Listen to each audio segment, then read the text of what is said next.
من الشيطان الرجيم. بسم الله الرحمن الرحيم. الحمد لله الذي أنزل على عبده الكتاب ولم يجعل له عوجا قيما لينذر بأسا شديدا من لدنه ويبشر المؤمنين الذين يعملون الصالحات أن لهم أجرا حسنا ماكثين فيه أبدا وينذر الذين قالوا اتخذ الله ولدا ما لهم به من علم ولا لآبائهم كبرت كلمة تخرج من أفواههم إن يقولون إلا كذبا فلعلك باخع نفسك على آثارهم إن لم يؤمنوا بهذا الحديث أسفا إنا جعلنا ما على الأرض زينة لها لنبلوهم أيهم أحسن عملا وإنا لجاعلون ما عليها صعيدا جرزا أم حسبت أن أصحاب الكهف والرقيم كانوا من آياتنا عجبا إذ أوى الفتية إلى الكهف فقالوا ربنا آتنا من لدنك رحمة وهيئ لنا من أمرنا رشدا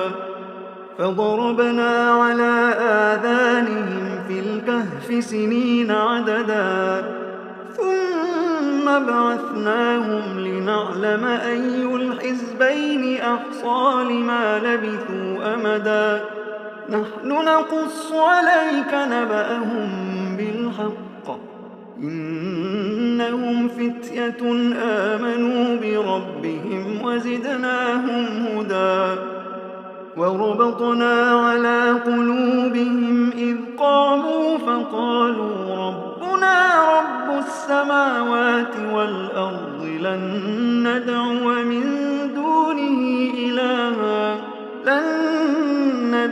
من دونه إلها لقد قلنا إذا شططا هؤلاء قومنا اتخذوا من دونه آلهة لولا يأتون عليهم بسلطان بين فمن أظلم ممن افترى على الله كذبا وإذ اعتزلتموهم وما يعبدون إلا الله فأووا إلى الكهف ينشر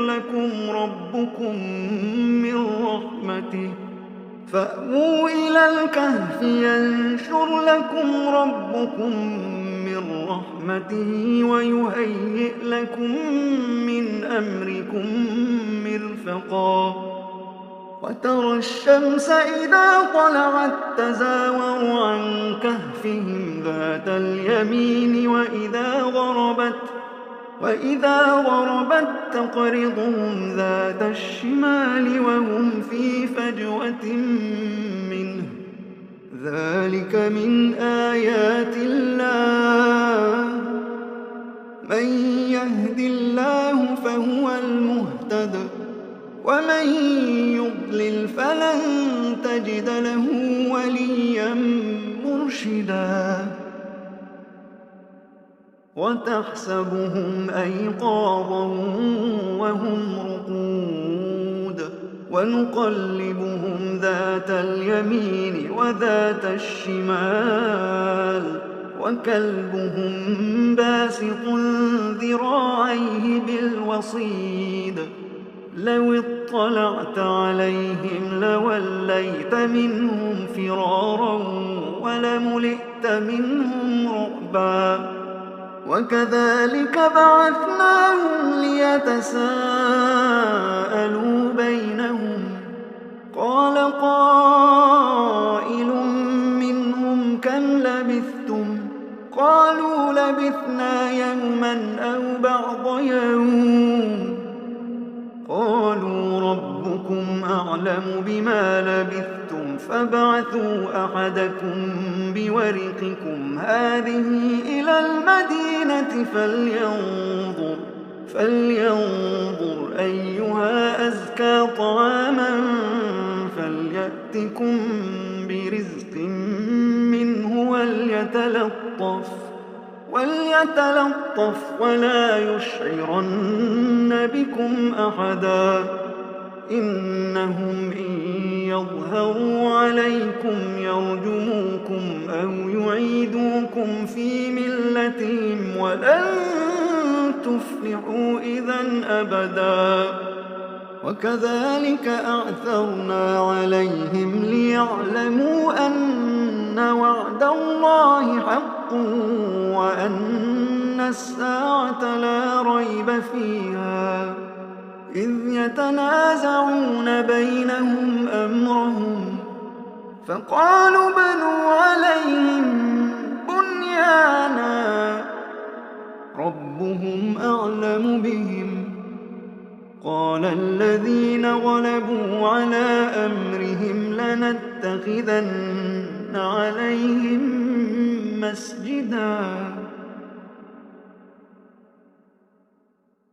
سيقولون ثلاثة رابعهم كلبهم ويقولون خمسة سادسهم كلبهم رجما بالغيب ويقولون سبعة وثامنهم كلبهم قل ربي أعلم بعدتهم ما يعلمهم إلا قليل فلا تمار فيهم إلا مراء ظاهرا ولا تستفت فيهم منهم أحدا ولا تقولن لشيء إني فاعل ذلك غدا إلا أن يشاء الله.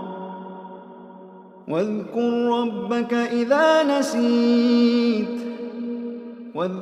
ربك إذا نسيت وقل عسى أن يهديني ربي لأقرب من هذا رشدا.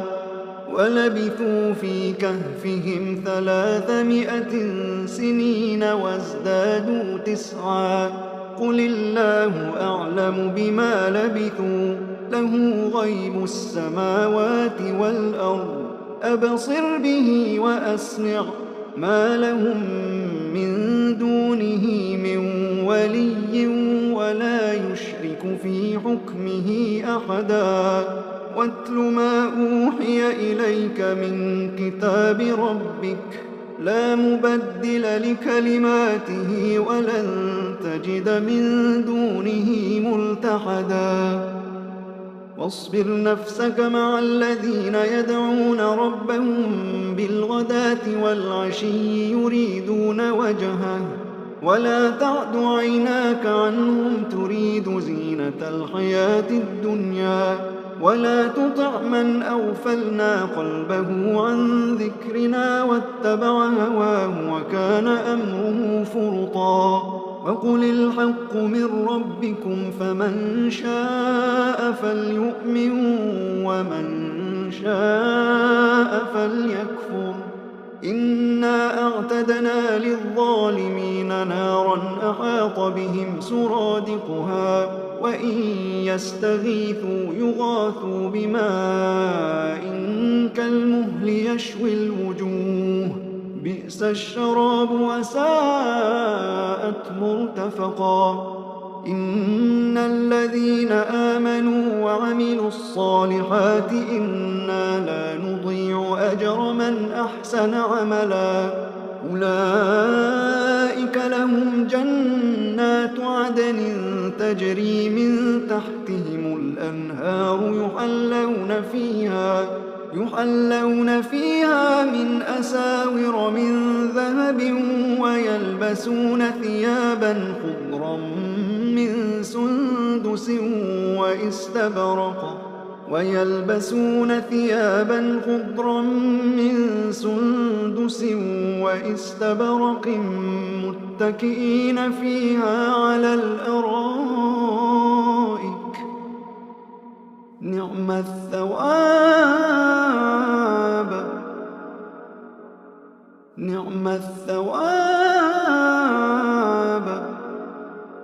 نعم الثواب وحسنت مرتفقا.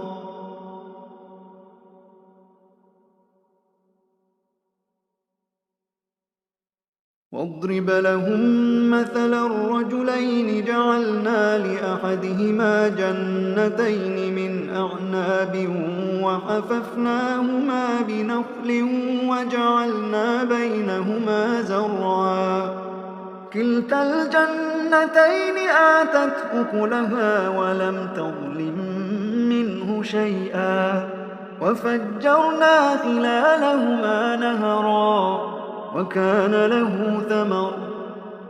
وكان له ثمر فقال لصاحبه وهو يحاوره أنا أكثر منك مالا وأعز نفرا ودخل جنته وهو ظالم لنفسه قال ما أظن أن تبيد هذه أبدا وما أظن الساعة قائمة ولئن رددت إلى ربي لأجدن خيرا منها منقلبا. قال له صاحبه وهو يحاوره أكفرت بالذي خلقك من تراب ثم من نطفة ثم سواك رجلا لكن هو الله ربي ولا أشرك بربي أحدا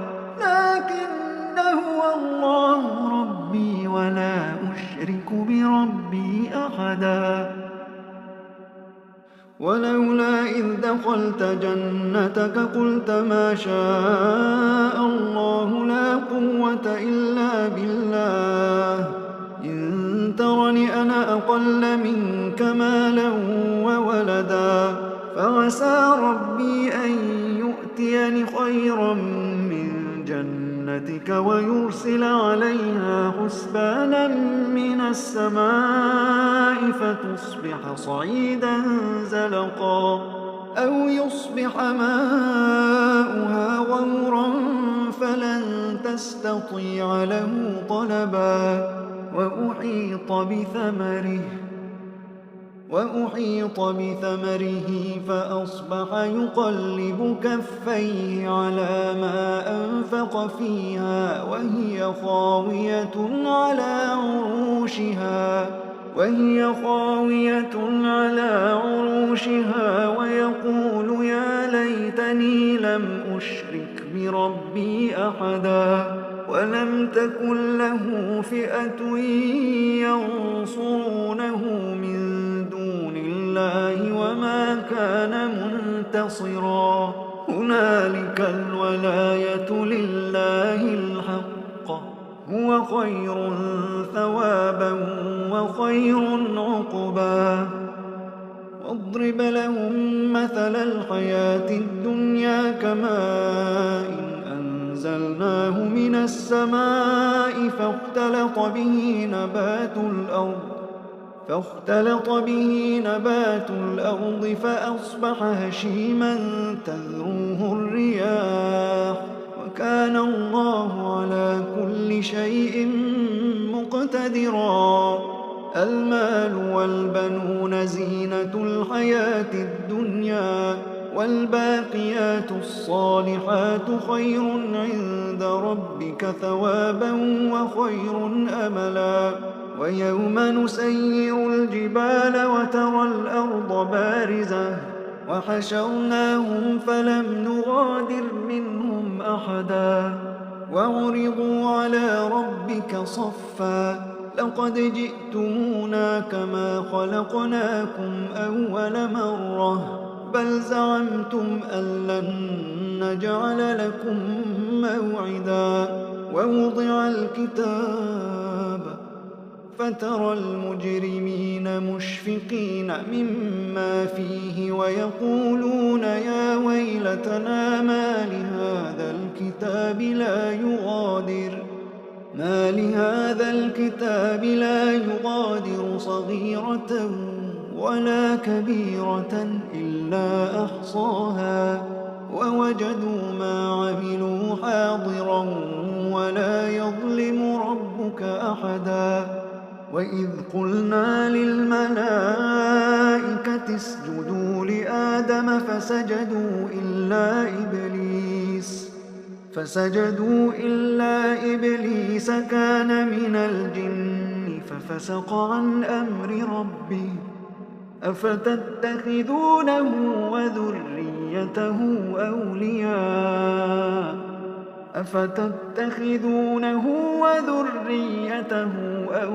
أولياء من دوني وهم لكم عدو بئس للظالمين بدلا.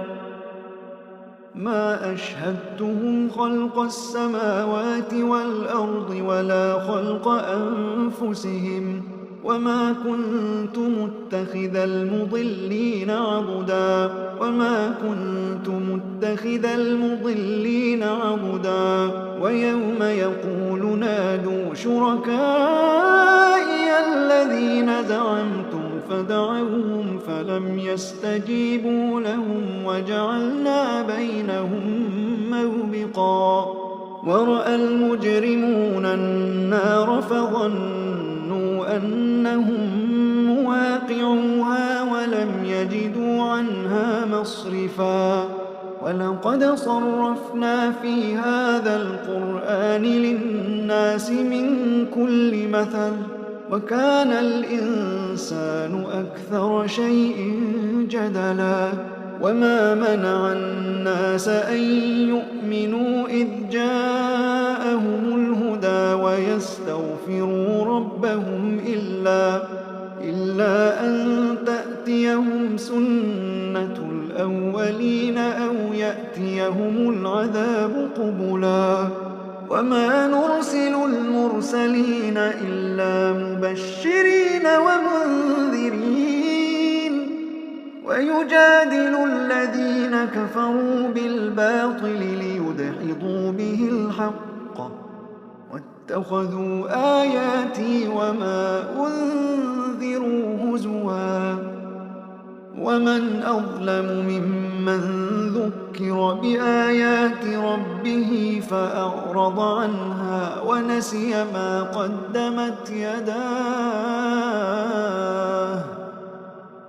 إنا جعلنا على قلوبهم أكنة أن يفقهوا وفي آذانهم وقرا وإن تدعهم إلى الهدى فلن يهتدوا إذا أبدا. وربك الغفور ذو الرحمة لو يؤاخذهم بما كسبوا لعجل لهم العذاب بل لهم موعد لن يجدوا من دونه موئلا. وتلك القرى أهلكناهم لما ظلموا وجعلنا لمهلكهم موعدا. وإذ قال موسى لفتاه لا أبرح حتى أبلغ مجمع البحرين أو أمضي حقبا. فلما بلغا مجمع بينهما نسيا حوتهما فاتخذ سبيله في البحر سربا. فلما جاوزا قال لفتاه آتنا غداءنا لقد لقينا من سفرنا هذا نصبا. قال أرأيت إذ أوينا إلى الصخرة فإني نسيت الحوت وما أنسانيه إلا الشيطان أن أذكره واتخذ سبيله في البحر عجبا. قال ذلك ما كنا نبغ قال ذلك ما كنا نبغي فارتدا على آثارهما قصصا فوجدا عبدا من عبادنا آتيناه رحمة من عندنا وعلمناه من لدنا علما قال له موسى هل أتبعك على أن تعلمني مما علمت رشدا قال إنك لن تستطيع معي صبرا وكيف تصبر على ما لم تحط به خبرا قال ستجدني إن شاء الله صابرا ولا أعصي لك أمرا قال فإن اتبعتني فلا تسألني عن شيء حتى أحدث لك منه ذكرا فانطلقا حتى إذا ركبا في السفينة خرقها قال أخرقتها لتغرق أهلها لقد جئت شيئا إمرا قال ألم أقل إنك لن تستطيع معي صبرا قال لا تؤاخذني بما نسيت ولا ترهقني من أمري عسرا فانطلقا حتى إذا لقيا غلاما فقتله قال أقتلت نفسا زكية بغير نفس لقد جئت شيئا نكرا قال ألم أقل لك إنك لن تستطيع معي صبرا قال إن سألتك عن شيء بعدها فلا تصاحبني قد بلغت من لدني عذرا فانطلقا حتى إذا أتيا أهل قرية استطعما أهلها فأبوا أن يضيفوهما فوجدا فيها جدارا يريد أن ينقض فأقامه قال لو شئت لاتخذت عليه أجرا قال هذا فراق بيني وبينك سأنبئك بتأويل ما لم تستطع عليه صبرا أما السفينة فكانت لمساكين يعملون في البحر فأردت أن أعيبها وكان وراءهم ملك يأخذ كل سفينة غصبا وأما الغلام فكان أبواه مؤمنين فخشينا أن يرهقهما طغيانا وكفرا فأردنا أن يبدلهما ربهما خيرا منه زكاة وأقرب رحما وأما الجدار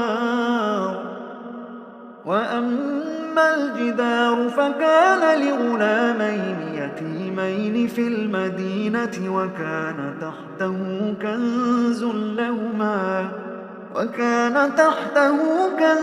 لهما وكان أبوهما صالحا فأراد ربك أن يبلغا أشدهما ويستخرجا كنزهما رحمة من ربك وما فعلته عن أمري ذلك تأويل ما لم تسطع عليه صبرا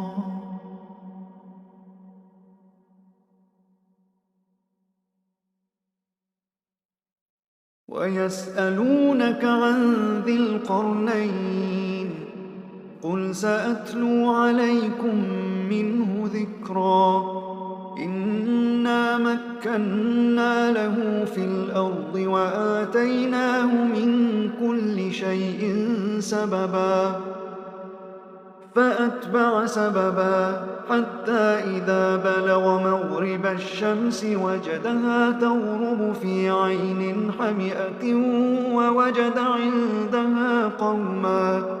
قلنا يا ذا القرنين إما أن تعذب وإما أن تتخذ فيهم حسنا.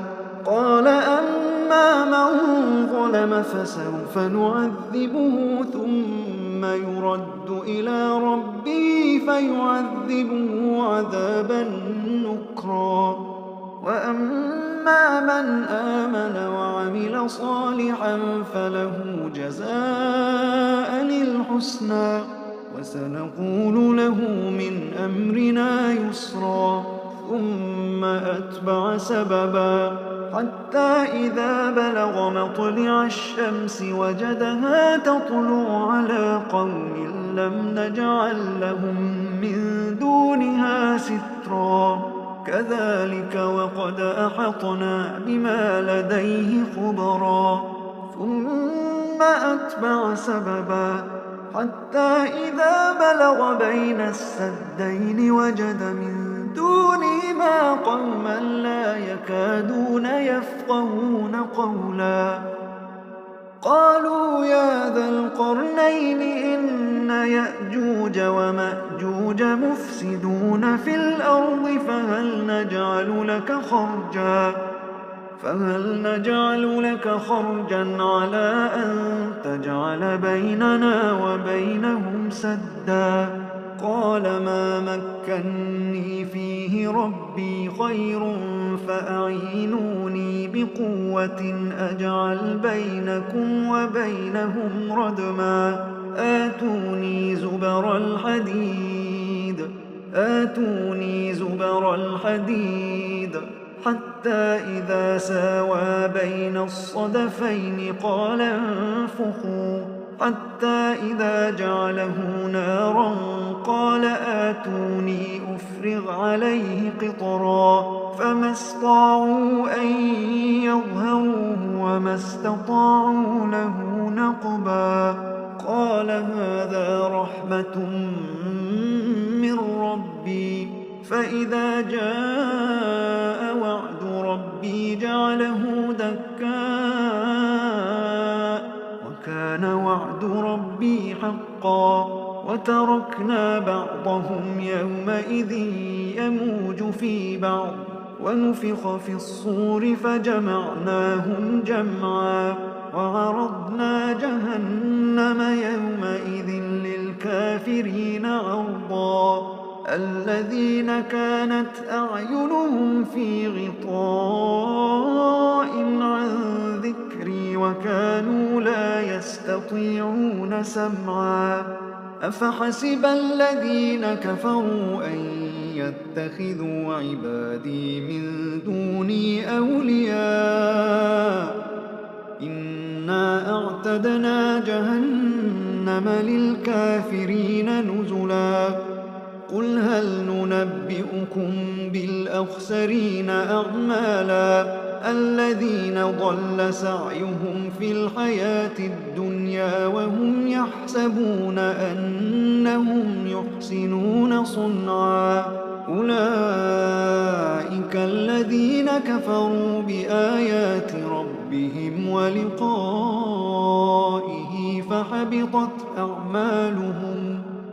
فحبطت أعمالهم فلا نقيم لهم يوم القيامة وزنا. ذلك جزاؤهم جهنم بما كفروا واتخذوا آياتي ورسلي هزوا. إن الذين آمنوا وعملوا الصالحات كانت لهم جنات الفردوس نزلا خالدين فيها لا يبغون عنها حولا. قل لو كان البحر مدادا لكلمات ربي لنفد البحر قبل أن تنفد كلمات ربي ولو جئنا بمثله مددا قل إنما أنا بشر مثلكم يوحى إلي أنما إلهكم إله واحد فمن كان يرجو لقاء ربه فليعمل عملا صالحا ولا يشرك بعبادة ربه أحدا.